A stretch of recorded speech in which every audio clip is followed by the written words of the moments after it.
So how you all doing this morning? A little cross-cultural training. When somebody from America says, how y'all doing this morning, remember, it's all about building rapport. So if somebody says, how y'all doing, typically where would they be from? So what would be the answer?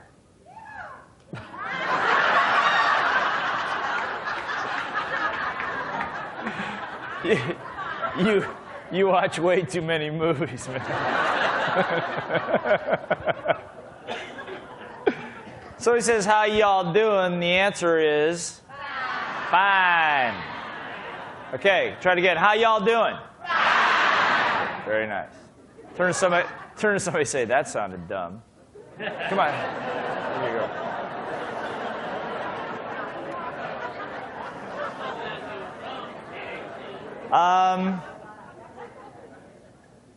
Yesterday, just as on a note, we talked about yesterday with communication words being 7%, tonality, 38%, body language, all of that. And really,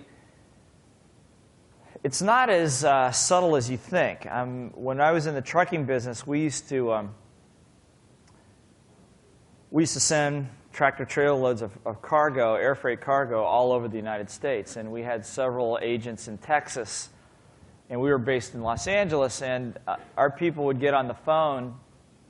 When we first started, everybody's hot and fired up, and they get on the phone and to check if the trailer had made it in, if the freight had been distributed, blah blah blah. We'd call it proof of delivery, PODs, OS&D reports, all that kind of stuff. And so our people would get on the phone, and they'd call a place like Midland, Odessa. Anybody know where that is? So they call, they go, hi, this is CargoLink, and we want to find out if the truck's been there, if the truck's made it there on time. We need proof of deliveries of bill numbers XYZ, and we want to just make sure if there's any overages, damages, any shortages, anything like that. And at the other end of the phone, you'd hear, hello?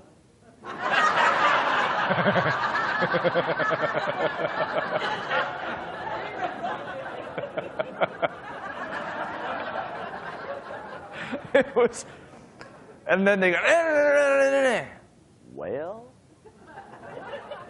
let me check it out. No, we need the, now, very interesting is that when I got into doing corporate training, I found that this particular issue pervaded. Like I said I did some work with Bankers Trust. Now, Bankers Trust, their primary office, investment bank, was in New York. Now, typically people in New York, how do they talk? Fast, okay?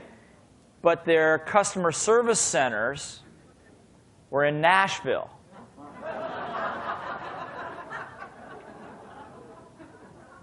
So people on the phone are like this.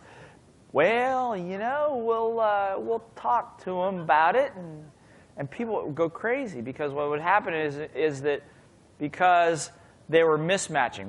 What's it called? Mismatching. In other words, we talked about tonality. You got to match the tonality of the group. How many people here have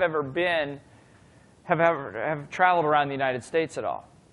Or if you just how many people realize in Canada there's different accents and dialects just across Canada, right? But have you ever noticed that when you go to any other place, what happens to your language? You begin to adjust naturally. Because most human beings, we have this natural desire to create what I call affinity. What's it called? Affinity. Yeah. And so the idea is, but if you're up here, because it's great in this group, come over, hi. But when you come into the room in the first time, you got to go into their world. You come in and say, how many of you? You know what I'm saying? You don't want to pop the frogs out of the pot. Cook them slow. So you come in, understated, say good. Okay. With energy, force, how many of you would rather be someplace else than here right now? Okay, good. How many are still thinking about the other place? Good, thanks. Good, thank you. And so whatever it is that you can build instant, what's it called? Rapport. I mean, this is key in sales. You got exactly 3 seconds. I mean, if you miss it in 3 seconds, look, how many people here have ever made a snap impression of somebody? Snap judgment. Okay, good. How many have ever been wrong? How many have ever had somebody do that to you?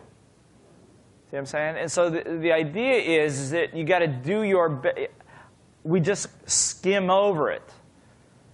I mean, again, I'll talk. Some of you have asked about some of these tools, and I'll go over a little of those later. But I can't emphasize enough the fact of really of understanding it, working with it, because just this much can make the difference in millions of dollars in your pocket if you're able to establish the relationship as opposed to getting brushed off. Everybody understand? Cool. So, how many people slept well last night?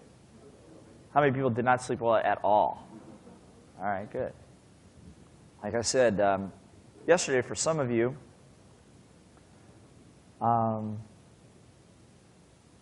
something may have shifted or began to shift or began to be released.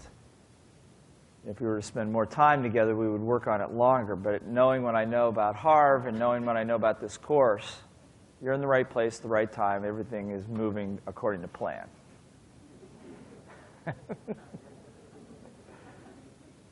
How many people are still thinking about your video?